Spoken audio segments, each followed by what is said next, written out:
ओम गणेशाय नमः। ओम नमः शिवाय। मैं निखिल ज्योतिष आचार्य आप सभी का मेरे चैनल पर पुनः स्वागत करता हूं। आशा करता हूं कि आप सभी स्वस्थ होंगे। महादेव की कृपा आप सभी पर सदैव बनी रहे। कि वीडियो मिथुन यानी कि जमीनाई के लिए बहुत महत्वपूर्ण है, क्योंकि वीडियो एक बहुत महत्वपूर्ण टॉपिक के बारे में है। और वह टॉपिक है कि मिथुन के लिए आने वाला 11 महीने का जो कालखंड है, यानी कि अभी से लेकर मई से लेकर मार्च 2025 तक का, यहाँ पर 4 जो बड़े ग्रह हैं, यानी कि राहु, केतु, शनि और बृहस्पति मिलके आपके जीवन पर क्या प्रभाव डालेंगे। क्योंकि अभी अभी यानी कि 1 मई 2024 को देवगुरु बृहस्पति ने अपनी राशि बदली है। बाकी जो 3 ग्रह हैं बड़े, राहु, केतु और शनि, इनमें से किसी ने भी राशि नहीं बदली, लेकिन क्योंकि देवगुरु बृहस्पति की राशि बदल गई है तो उनके संबंध इन जो बाकी 3 ग्रहों हैं इनसे थोड़े से बदल जाएंगे, स्थान बदल जाएंगे, प्रभाव बदल जाएंगे, दृष्टि के द्वारा संबंध बदल जाएंगे, स्थान के द्वारा संबंध बदल जाएंगे। और ज्योतिष में जो 4 ग्रह हैं, यानी कि राहु, केतु, बृहस्पति, शनि, मैं कई बार बता चुका हूँ, यही वो ग्रह हैं जो गोचर से ही कई चीज़ें बदल देते हैं। इनका इम्पैक्ट इतना होता है कि कभी कभी कि जो बड़े ग्रह हैं इनका जो प्रभाव होता है वो दशा अंतरदशा को भी ओवरऑल करने में सामर्थ्य रखता है। इसीलिए इन चारों ग्रहों का जो प्रभाव आपस में है वो भी बहुत महत्वपूर्ण तरीके से देखा जाना चाहिए। और वही 1 मई 2024 के बाद से हुआ है कि जैसे ही गुरु बृहस्पति आपके 12वें घर में आए हैं तो उनके जो कॉम्बिनेशंस और परम्यूटेशंस हैं बाकी ग्रहों के साथ, उसमें थोड़ा सा बदलाव आ गया है। देखिए, ज्योतिष बहुत डायनामिक एक चीज़ है। ऐसा नहीं होता कि ज्योतिष में केवल एक चीज़ को देखकर बता दिया जाए। तो देवगुरु बृहस्पति की तो मैंने भविष्यवाणी दे दी थी, लेकिन यह वीडियो इस बारे में बताएंगे कि बाकी 3 ग्रह हैं उनकी जो ऊर्जा है वो सम्मिलित होकर क्या क्या अलग प्रकार के प्रभाव दे सकती है। 4 प्रमुख एरियाज होंगे इस वीडियो के। पहला होगा कि शनि और बृहस्पति का परस्पर केंद्रादि योग, क्योंकि दोनों एक दूसरे से केंद्र भाव में बैठे हैं। दूसरा टॉपिक होगा कि आपके 6ठे भाव में वृषभ, यानी जहाँ पे वृश्चिक राशि पड़ती है, वहाँ पर बृहस्पति की दृष्टि, वहाँ पर शनि महाराज की दृष्टि और वहाँ पर राहु की दृष्टि, यानी कि आपका 6ठा भाव बहुत एक्टिवेट हो गया है। तीसरा टॉपिक होगा आपके 4थे भाव पर गुरु की दृष्टि और राहु की दृष्टि और स्वयं केतु महाराज का वहाँ पर बैठना। और चौथा टॉपिक होगा गुरु और केतु की परस्पर दृष्टि और इन दोनों का ही प्रभाव आपके 8म भाव पर। जैसा मैंने कहा कि ज्योतिष बहुत डायनामिक है और इन ग्रहों का परम्यूटेशन कॉम्बिनेशन कई चीज़ों को बदल देगा। बृहस्पति पर मैंने बहुत विस्तृत वीडियो बनाई हुई है, तो उसमें मैंने बहुत चीज़ें एक्सप्लेन करी हैं, क्योंकि 1 साल का गोचर है और बृहस्पति का गोचर है। लेकिन इस वीडियो को भविष्यवाणी के साथ साथ एक गाइडेंस की तरह लीजिएगा कि किस प्रकार से आप इन ग्रहों की ऊर्जा का सही या सदुपयोग कर पाएँ। क्योंकि ग्रहों को अगर आप समझ गए, ग्रह आपसे क्या करवाना चाहते हैं, किस डायरेक्शन में आपको लेके जाना चाहते हैं, अगर आप समझ गए तो आप अपने कर्मों को उस आधार पर कर पाएंगे। और ज्योतिष का औचित्य यही है, गाइड करना कि हाँ, आप अपनी ऊर्जा किस डायरेक्शन में लगाएं, किन कार्यों को पूरा करें और ग्रहों के प्रभाव का कैसे फ़ायदा उठाएं। अगर आपने ये मात्र समझ लिया तो ज्योतिष से आप बहुत कुछ प्राप्त कर पाएंगे।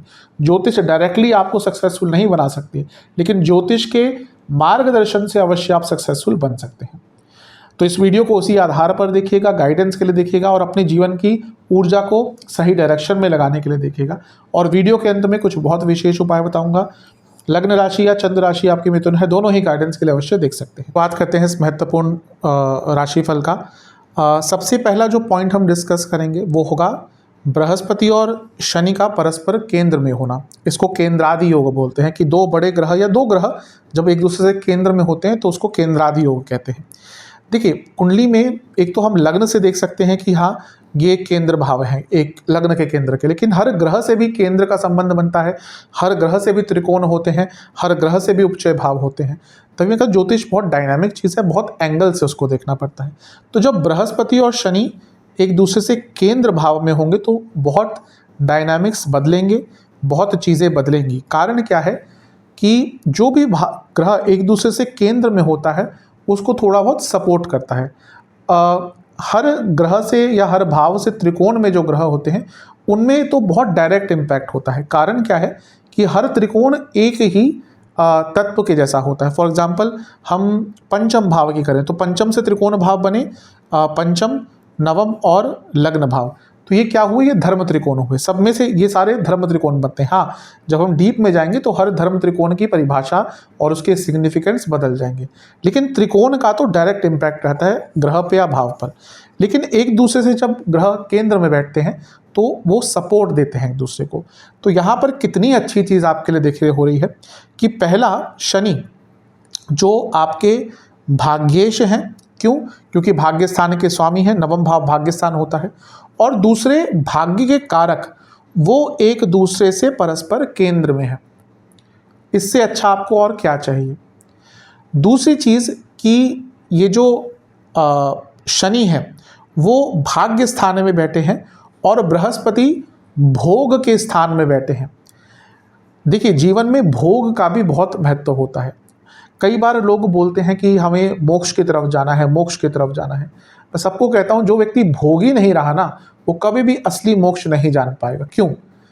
क्योंकि जिसने वो भोग के मायने ही नहीं जाने, जो भोग की जो वासनाएं होती हैं, वो जो तमस होता है उसको पहचाना नहीं और वहाँ तक गया नहीं, फिर उसने समझा नहीं कि उसमें कुछ रखा नहीं है, वो कभी भी सही मायने में मोक्ष तक नहीं जा पाएगा। कई बड़े बड़े फिलॉसफर, कई बड़े बड़े जो मोक्ष की तरफ लोग अपने जीवन को लेकर गए हैं, वो पहले भोगी रहे हैं, क्योंकि वहीं से जाकर फिर उनको मोक्ष की प्राप्ति होती है। तो यहाँ पर दो तरीके से आपके जीवन में प्रभाव रहेगा। पहला, आप सत्य में भोग से निकलकर मोक्ष की तरफ जा पाएंगे। दूसरा, यहाँ पर क्योंकि भाग्य और भोग का एक संगम हो रहा है, तो जो लोग मोक्ष की तरफ जाना चाहते थे, यानी कि जिसकी कुंडली में वो योग है कि हाँ उनका मोक्ष की तरफ, अध्यात्म की तरफ बहुत रुझान था, वो तो जाएंगे। लेकिन कई लोग होते जो थोड़ा सा यंग हो सकते हैं, वो अपने जीवन को एंजॉय करना चाहते हैं। तो यहाँ पर बृहस्पति और शनि का जो परस्पर केंद्रादि योग है, ये आपको वो प्रभाव भी देगा। यानी कि भाग्य साथ दे रहा है भोग के लिए, यानी कि आप अपने जीवन की सारी लग्जरीज, सारी एंजॉयमेंट्स, उनका फ़ायदा उठा पाएंगे, उनका लाभ उठा पाएंगे। ये जो वर्ष है ये रिजल्ट ओरिएंटेड रहेगा, क्योंकि भाग्य का साथ मिल रहा है और भाग्य भोग दे रहा है, यानी कि जो भी आप करेंगे उसके अच्छे रिजल्ट आपको मिलेंगे। और कहीं ना कहीं ये जो सपोर्ट बृहस्पति और शनि के बीच में परस्पर है, ये आपके भाग्य के दम पर आपके जीवन को भौतिक सुख भी देगा और आध्यात्मिक सुख भी देगा। ये 12वां स्थान कहीं ना कहीं सेक्सुअल प्लेजर्स का भी है और बेड प्लेजर्स का भी है, और यही 12वां स्थान मोक्ष का भी है। तो इसमें से बदलाव कैसे होता है और किस तरह से समझना चाहिए, वही ज्योतिष होता है। तो यहाँ पर दोनों ही चीज़ों में आपको लाभ मिल रहा है। इन शॉर्ट, भाग्य, उन्नति, भोग और मोक्ष, ये दोनों ग्रह मिलकर आपको इन सारी चीज़ों में प्रभाव एक सकारात्मक रूप से देंगे। इसी टॉपिक पर जो आपका दूसरा पॉइंट है वह ये है कि यहाँ पर एक बहुत विशेष योग बन रहा है। वो योग ये है कि जो दो सबसे महत्वपूर्ण ग्रह हैं ज्योतिष के, यानी कि बृहस्पति भाग्य, शनि कर्म, ये दोनों ही स्थिर स्वभाव की राशि में है। यानी कि कुंभ में, वृषभ में, दोनों ही स्थिर स्वभाव की राशि है। राशियों के कई भेद होते हैं, कई प्रकार से उनका वर्गीकरण होता है, चर, स्थिर, द्विस्वभाव, वैसे ही अलग अलग तत्वों की राशियां होती हैं। खैर वो ज़्यादा डिटेल में नहीं जाऊंगा, लेकिन 2, 5, 8, 11 ये स्थिर स्वभाव की राशियां हैं। अब ये बहुत कम होता है कि दोनों ही ये ग्रह स्थिर स्वभाव की राशि में हो। आने वाले लंबे अरसे तक ये नहीं होने वाला। क्यों? अभी इस साल 2024 में शनि भी स्थिर में है, बृहस्पति भी स्थिर में है। अगले साल क्या होगा? बृहस्पति द्विस्वभाव में आ जाएंगे, शनि द्विस्वभाव में आ जाएंगे। 26 में क्या होगा? बृहस्पति चर में आ जाएंगे, शनि तो यहीं पे रहेंगे द्विस्वभाव में। 27 में बृहस्पति स्थिर में आ जाएंगे तो शनि चर में आ जाएंगे। तो ये बहुत टाइम बाद होगा कि दोनों स्थिर स्वभाव में हैं। और जब ऐसा होता है तो स्थिरता जीवन में आती ही है। मैं बृहस्पति की वीडियो में मैंने बताया है कि ये वर्ष स्थिरता का है, क्योंकि बाकी तीनों बड़े ग्रह राशि नहीं बदल रहे और देवगुरु स्थिर स्वभाव की राशि में है। अगर आपको अपने जीवन में स्थिरता चाहिए थी तो यही वो समय है जब स्थिरता आएगी। दूसरी चीज़, बृहस्पति और शनि परस्पर भावों के स्वामी होते हैं, कंटिन्यूस भावों के स्वामी होते हैं। बृहस्पति शनि, शनि बृहस्पति, कितना विशेष योग बन रहा है। तो यहाँ पर ये जो स्थिरता या जो ये स्थिर स्वभाव में शनि और बृहस्पति का होना है, ये स्थिरता तो जीवन में लाएगा, लेकिन किस एंगल में ज़्यादा आएगा? बिजनेस का धन, तो यहाँ पर एक प्रकार से आपको लाभ मिल रहा है। इसके साथ ही क्योंकि यहाँ पे 10वां भाव भी इफेक्ट हो रहा है और 10वें से 11वां भी इफेक्ट हो रहा है, यानी कि करियर और बिजनेस में आपको बहुत स्थिरता मिलेगी, और क्योंकि भाग्य स्थान भी यहाँ पर है यानी कि भाग्य का भी साथ मिलेगा। तो ये जो स्थिर स्वभाव में दोनों बड़े ग्रहों का होना है, ये आपके जीवन को स्थिरता से परिपूर्ण तो करेंगे ही, और सबसे ज़्यादा स्थिरता आपके करियर और बिजनेस की इनकम में होगी और उसमें ग्रोथ में होगी। आपको अपने कार्य क्षेत्र में और बिजनेस में लॉन्ग टर्म बेनिफिट मिलने के योग इस वर्ष से मिल रहे हैं या बन रहे हैं। इसी टॉपिक पर तीसरा पॉइंट देखिए, जैसे मैं कई बार कहता हूँ कि कई प्रकार के त्रिकोण होते हैं कुंडली में, तो बृहस्पति मोक्ष त्रिकोण में है और शनि धर्म त्रिकोण में है, और ये भी आपके लिए बहुत अच्छा एक योग बन रहा है। जब ये दोनों एक दूसरे से परस्पर केंद्र में है, यानी कि जैसे मैं बता ही चुका हूँ मोक्ष की तरफ तो जाएंगे, ये वो वर्ष है जब आप कई धार्मिक कार्यों में सहयोग कर पाएंगे। हो सकता है कोई मंदिर आपके आसपास बन रहा है, वहाँ पे आप दान पुण्य करें। अगर आप सनातनी हैं, आपको दिखता है आसपास कोई मंदिर बन रहा है, कोई धर्म का कार्य चल रहा है, उसमें कुछ ना कुछ सहयोग करिए। कोई नहीं कहता कि आप बहुत ज़्यादा कीजिए, जितनी आपकी क्षमता है। अगर 10 रुपये की है तो 10 रुपये कीजिए, 11 की है तो 11 कीजिए, 100 है तो 100 कीजिए, 1100 है तो 1100 कीजिए। कुछ उसमें अवश्य सहयोग कीजिएगा, उसका आपको लाभ मिलेगा। और इसके साथ ही ये आपके ज्ञान की वृद्धि भी बता रहा है, और कई हिडन ट्रूथ ऑफ लाइफ, यानी कि कई ऐसी चीज़ें जो गुप्त हैं, क्या अब तक गुप्त थी आपके जीवन में, उन चीज़ों का आमना सामना आपसे होगा। कई लोगों के असली चेहरे सामने आएंगे और अपने बारे में भी बहुत फैक्ट्स आपको पता चले जाएंगे। हम जीवन बिता देते हैं लोगों को समझने के बारे में, लेकिन कभी कभी अपने आप को ही नहीं समझ पाते हैं। और ये वो वर्ष है जहाँ पर आपको अपने बारे में ही, अपने चरित्र के बारे में ही बहुत कुछ सीखने को मिलेगा। तो इस पार्ट का तीसरा पॉइंट ये है कि आपकी धार्मिक और जो मोक्ष की चेतना है वो तो जागृत होगी ही, कई धार्मिक कार्यों, धार्मिक अनुष्ठानों में सहयोग करने का मौका मिलेगा, और अपने बारे में भी जानने का आपको बहुत अवसर प्राप्त होगा। आते हम दूसरे टॉपिक पर, यानी कि जो आपका छठा भाव है, जहाँ पे वृश्चिक राशि आपके लिए पड़ती है, उस पर ट्रिपल इम्पैक्ट पड़ रहा है। कैसे? बृहस्पति की दृष्टि है, राहु की दृष्टि है और शनिदेव की दृष्टि है। तो आपका जो छठा भाव है वो ट्रिपल इम्पैक्टेड, यानी कि तीनों बड़े ग्रह प्रभाव डाल रहे हैं। इसके कारण छठा भाव बहुत ज़्यादा आपका एक्टिवेट हो चुका है। तो इसके कारण क्या क्या चीज़ें हो सकती है, वैसे मैंने बृहस्पति की वीडियो में बहुत कुछ बताया है, उपचय स्थान आदि, उसकी मैं चर्चा करूंगा, लेकिन जैसा मैंने कहा यहाँ पे मैं सारे ग्रहों का मिलकर एक प्रभाव बता रहा हूँ। तो जो छठा भाव है ये आपके तीसरे भाव की तरह आपके स्किल्स भी दिखाता है, लेकिन ये तीसरा भाव जहाँ स्किल्स है, ये आपके स्किल्स द्वारा जो आपकी योग्यता बनती है उसको दर्शाता है, इसीलिए इसको अर्थ त्रिकोण भी कहते हैं। अब यहाँ पे स्किल्स है, लेकिन ये हॉबीज़ में भी जा सकती है, लेकिन यहाँ की जो योग्यता है, यहाँ की जो स्किल्स है, ये अर्थ से संबंधित है। यानी कि आप इस वर्ष आपकी जो योग्यता है वो बहुत ही ऊंचे स्तर पर पहुँच जाएगी, क्योंकि तीनों बड़े ग्रह जो हैं वो यहाँ पर मिलकर देख रहे हैं। और जैसे मैंने कहा ये उपचय भाव भी है और अर्थ त्रिकोण भी है, तो अपनी स्किल्स को बढ़ा पाएंगे, अपनी योग्यता को बढ़ा पाएंगे और अपनी योग्यता के दम पर आगे बढ़ पाएंगे। यदि आपके पास आज के टाइम में स्किल्स हैं, आपके पास कोई योग्यता है, तो सच मानिए आज के टाइम से ज़्यादा पॉसिबिलिटीज़ कभी नहीं रही, क्योंकि आज आपके पास थोड़ी सी की भी कोई क्षमता है और अगर आप मेहनती हैं तो आप आज इतने सारे मीडियम हैं अपने योग्यता को लोगों के सामने रखने के लिए। जैसे कि इंटरनेट हो गया, आज कई लोग जो शायद आज से 20 साल पहले सोच भी नहीं सकते कि वो पॉपुलर होंगे, उनका नाम बनेगा, क्योंकि आज से 20 से 25 साल पहले केवल जिनके पास धन होता था या कोई एका दुक्का पॉपुलर हो जाता था, क्योंकि सिर्फ मूवीज़ थी, शोज़ आते थे टीवी पर। आज के टाइम पे इंटरनेट ने, हाँ उसके बुरे प्रभाव भी होते हैं, हर चीज़ के दो पहलू होते हैं, लेकिन कई ऐसे लोगों को जिनके पास टैलेंट था उनको आगे बढ़ने का मौका दिया। तो ये योग्यता के दम पर आपको आगे बढ़ने का अवसर प्राप्त होगा। इसी का दूसरा पॉइंट ये है कि ये जो छठा भाव है ये रुकावटों का भी होता है। इसको रोग रिपु ऋण का भाव कहते हैं, रुकावटों का भी कहते हैं। लेकिन बृहस्पति की दृष्टि प्रॉब्लम सॉल्वर, शनि की दृष्टि यानी कि मेहनत, ये साफ बता रही है कि आप अपनी प्रॉब्लम्स का अपनी मेहनत से रास्ता ढूंढ ही लेंगे। लेकिन सबसे अच्छी चीज़ है कि राहु की दृष्टि भी है। जब ये राहु महाराज का प्रभाव आ गया, यानी कि अपने जो भी आपकी प्रॉब्लम्स है बाय हुक या बाय क्रुक आप अपनी प्रॉब्लम्स का निवारण ढूंढ ही लेंगे।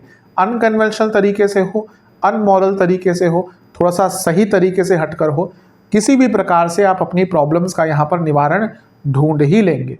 तो आपकी दूसरी भविष्यवाणी इस टॉपिक की यही है कि आपकी कई रुकावटें आपके जीवन की दूर होने वाली हैं।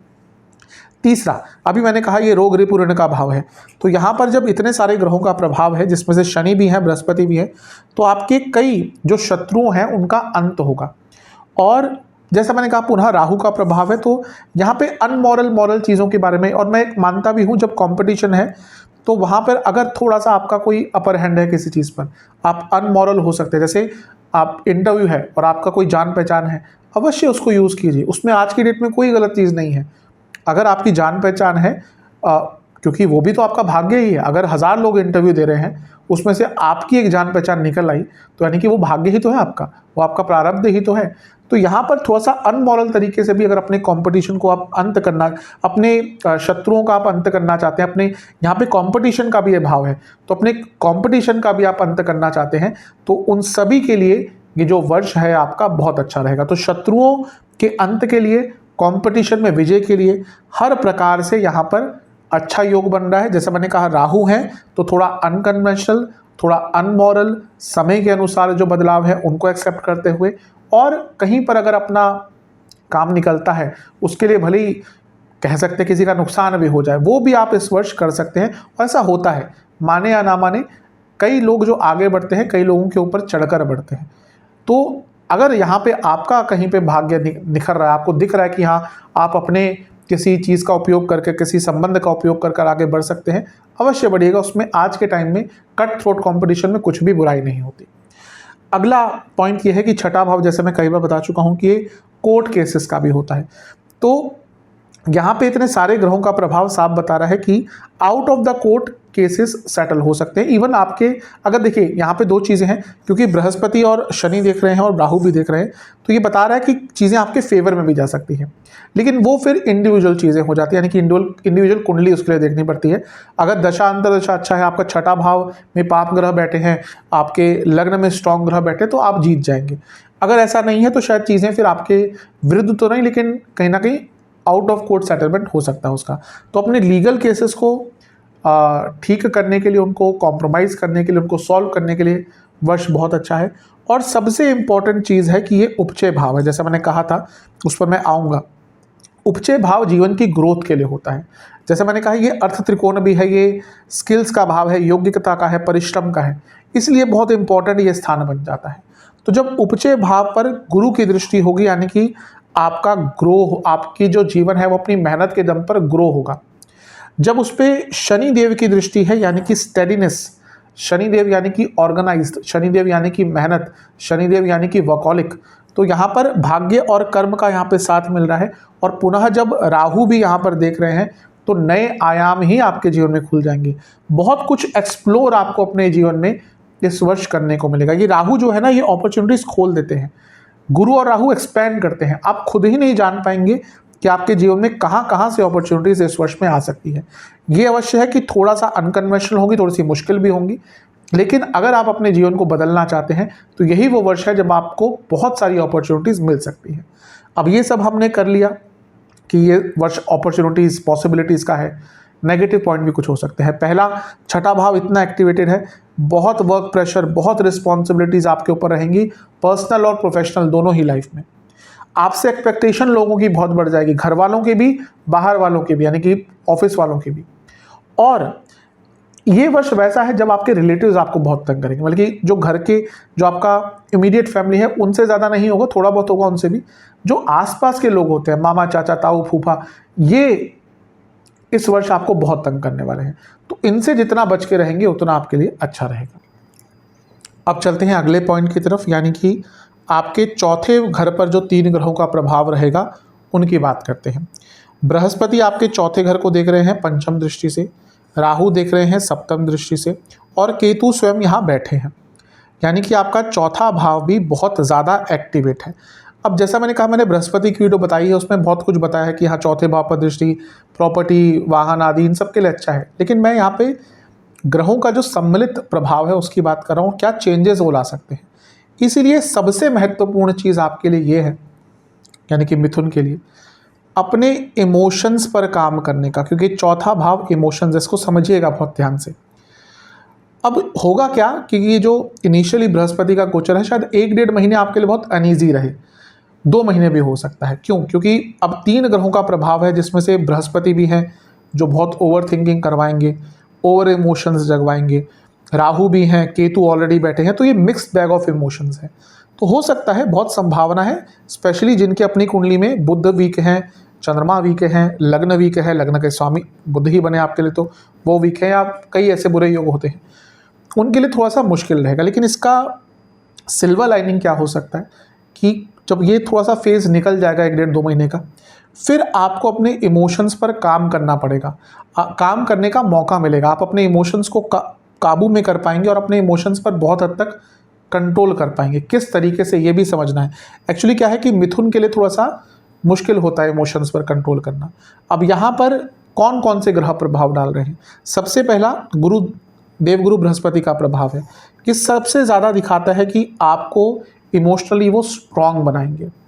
और बृहस्पति का 12वें घर से प्रभाव, यानी कि आपके डिस्ट्रैक्शंस, आपके जो डिस्ट्रैक्शंस है जीवन में, उनको दूर करेंगे, और जिसके डिस्ट्रैक्शंस दूर होते हैं वो अवश्य जीवन में आगे बढ़ता है।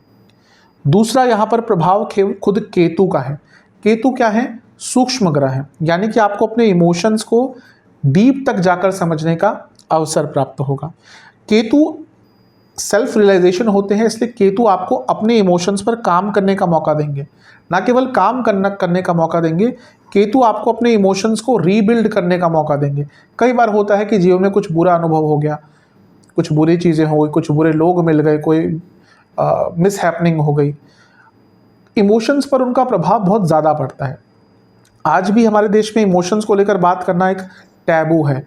अरे ये तो पागल हो गया, ये कैसी बातें कर रहा है, तो डरपोक है।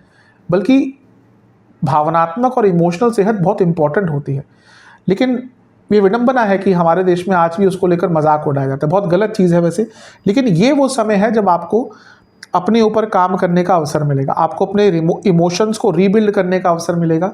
और केतु आइसोलेशन के कारक है, तो आपको अकेले रहकर अपने ऊपर काम करने का अवसर मिलेगा।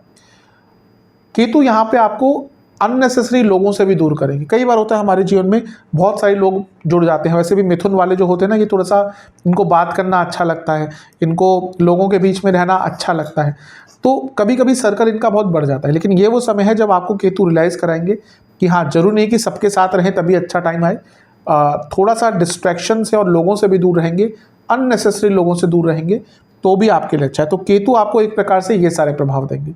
और जब राहु का भी प्रभाव आ गया, ये आपके जीवन को प्रैक्टिकल बनाएगा, आपकी सोच को, आपके इमोशंस को प्रैक्टिकल बनाएगा। सेल्फ सेंटर्ड बहुत इंपॉर्टेंट है आज के टाइम में, सेल्फ सेंटर्ड रहना। सेल्फिश और सेल्फ सेंटर्ड में काफ़ी फ़र्क है। सेल्फिश कहीं ना कहीं होना थोड़ा सा खराब हो जाता है, हर जगह नहीं, लेकिन सेल्फ सेंटर्ड होना तो बहुत इंपॉर्टेंट है आज के टाइम में। अगर आप सेल्फ सेंटर्ड नहीं है, आपको कोई भी नहीं चाहेगा, घर वालों के लिए काम करके मर जाएंगे, सब कुछ करते रहेंगे, पूछेगा नहीं कोई। तो अगर सेल्फ सेंटर्ड नहीं है, लोगों को अपने आप को फॉर ग्रांटेड लेने देते हैं, तो ये सबसे बड़ी आपकी गलती है। तो राहु आपको सेल्फ सेंटर्ड बताएंगे, और राहु सबसे बड़ा आपके अंदर चेंजेस लाने में आपको सक्षम करेंगे। तो इमोशनल लेवल पर जो चेंजेस लाना चाहते थे वो राहु आपको देंगे। तो ये गुरु, राहु और केतु मिलकर आपको इमोशनली रीडेवलप करेंगे, इमोशनली स्ट्रांग करेंगे, और इमोशनली आपको अपने ऊपर कंट्रोल लाने में मदद करेंगे। जैसा मैंने कहा, मिथुन के लिए बहुत इंपॉर्टेंट होता है अपने इमोशंस पर कंट्रोल करना, क्योंकि एक तो द्विस्वभाव है, हमेशा मूड स्विंग्स होते रहते हैं, हमेशा चेंजेस आते रहते हैं, एक चीज़ पर टिकते नहीं हैं। तो जब उनका अपने इमोशंस पर कंट्रोल आ गया, तो जीवन में हमेशा उनको लाभ और सक्सेस प्राप्त होगी। इसके साथ ही यहाँ पर मैच्योरिटी भी बढ़ेगी। एक हद तक मैच्योरिटी बहुत इंपॉर्टेंट होती है मिथुन के लिए, क्योंकि मैं कई बार बता चुका हूँ कि इंटेलिजेंट होते हैं, लेकिन बातों से कभी कभी बहुत इमेच्योर लगते हैं। तो यहाँ पर एक मैच्योरिटी आती हुई अवश्य दिख रही है। लेकिन इन सब चीज़ों का एक नेगेटिव पॉइंट भी है। चौथा भाव मोक्ष का स्थान होता है, 8-12 4-8-12 मोक्ष के स्थान होते हैं। इसमें अलग अलग चीज़ें देखी जाती है, लेकिन यहाँ पे इतना प्रभाव है, जिनकी अपनी कुंडली में केतु बहुत स्ट्रांग है, शनि बहुत स्ट्रांग है, चंद्रमा पर इनमें से किसी का प्रभाव है, बहुत स्ट्रांग डिटैचमेंट की फीलिंग आ जाएगी। जो भी आपके आसपास लोग हैं ना, आपको उनका छोड़ने का मन करेगा, कब इन लोगों से दूर हो जाओ। तो ये डिटैचमेंट की भावना, खैर अगर आप उस स्तर पर हैं, आपने सारी रिस्पॉन्सिबिलिटी अपने जीवन की निभा ली, अब आप अध्यात्म की तरफ ही बढ़ना चाहते हैं, उनके लिए तो बहुत अच्छा है। लेकिन अदरवाइज जो यंग है, उनको बहुत कुछ अभी भौतिक जीवन में प्राप्त करना है, रिस्पॉन्सिबिलिटीज़ है, पेरेंट्स की है, पति पत्नी की है, बच्चों की है, उनके लिए बहुत मुश्किल रहेगा, क्योंकि फिर ये डिटैचमेंट की फीलिंग आपको एक दोराहे पे या चौराहे पर लाकर छोड़ देगी कि कहाँ जाऊँ। तो उनके लिए थोड़ा सा ये नेगेटिव प्रभाव दे सकती है। अब चलते हैं आखिरी टॉपिक पर, यानी कि गुरु और केतु का परस्पर संबंध। क्योंकि गुरु केतु को देख रहे हैं, केतु गुरु को देख रहे हैं, एक दूसरे से त्रिकोण में है, इसके साथ ही ये दोनों मिलकर अष्टम को देख रहे हैं। अब मैं वो चीज़ नहीं बताऊंगा जो मैं गुरु की वीडियो में ऑलरेडी बता चुका हूँ कि ये मोक्ष को बढ़ाएंगे, ज्ञान को बढ़ाएंगे, वो अंडरस्टूड है, क्योंकि मैं वो ऑलरेडी एक्सप्लेन कर चुका हूँ। पुनः थोड़ा बता देता हूँ, क्योंकि ये तीनों मोक्ष त्रिकोण है और ये धर्म के कारक है, मोक्ष के कारक, तो मोक्ष अध्यात्म बढ़ेगा ही। लेकिन जैसे मैंने कहा, इस वीडियो का औचित्य कुछ और है कि परस्पर ग्रह क्या प्रभाव दे रहे हैं, उनकी बात कर रहे हैं। तो यहाँ पर आपके लिए बहुत सुनहरा मौका, ये पॉइंट बहुत बहुत इंपॉर्टेंट है।